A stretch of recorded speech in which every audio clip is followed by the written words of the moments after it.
Hello, I'm Dr. Simon Curtis and today I'm looking at the forge here at the Heritage Centre in Newmarket. I was born in Newmarket, I grew up here, I've worked here all my life. This is my Newmarket. Palace House Stables. The original is the oldest racing stables in the world, but the yard that we see now was built in 1904. A forge was added in 1908 and we're going to go inside and have a look at it.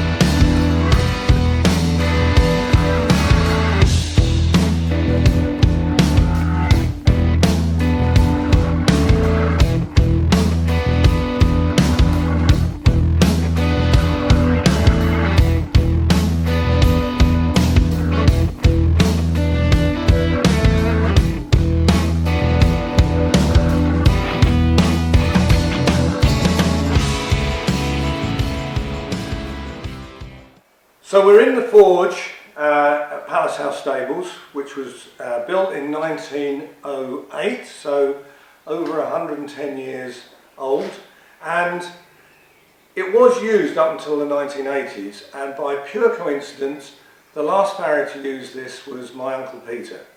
Although we had a family forge in town, only half a mile from here, this used to be his base, because every large stable in Newmarket had its own forge, and this was fairly typical of it.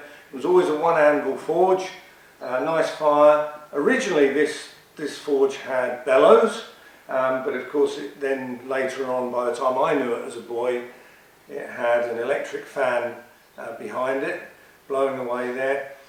So it's been renovated, and a lot of the equipment in here that wasn't here originally has been donated by Farriery in Newmarket. We've managed to find 2 new leg vices, we've got a water bosh, the hood was rusted away, so an awful lot was done.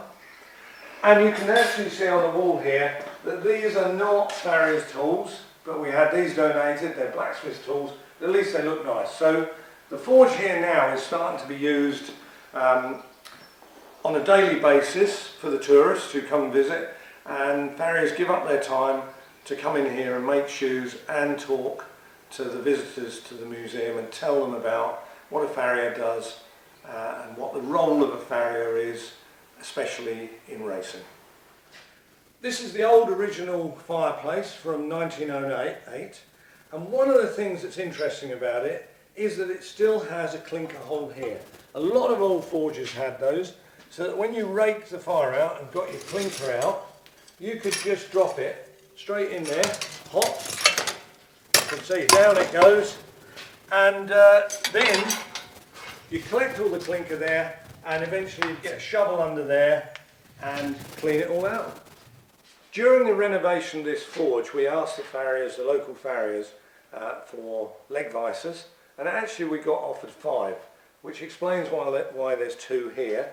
This was the original one in the forge that was attached here, but actually it didn't fit very well. We were offered this one, but I want to show you something about this vice, because farriers in the racing industry only used a leg vice to rasp the heels, and of course every now and again they hit the vice with their rasp. Just look how thin this one has been worn. It's worn it down to a knife edge. There must have been tens of thousands of horseshoes rasped in this vice over the years. When you have an archway this size behind an old forge, you know that it originally had bellows behind it, hand bellows. Nowadays, of course, we just have an electrical fan that we turn the switch on and we get the air coming through like that. But I'm going to show you what was originally behind there. So these are the original bellows that occupied the space behind the forge, and you can see it's just a great big airbag that when it's compressed, air is driven out of here. Now I can't demonstrate it because they haven't been renovated and they'll probably fall apart if I tried doing that.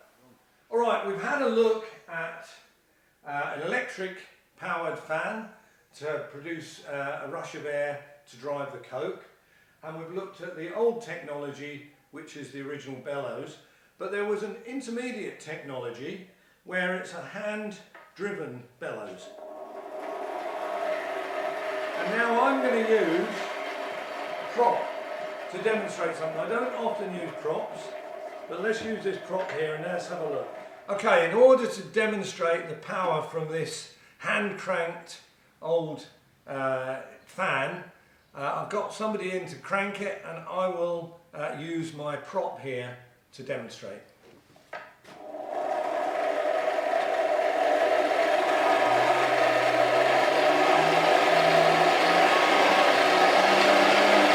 See, it really does demonstrate, it really generates a lot of power.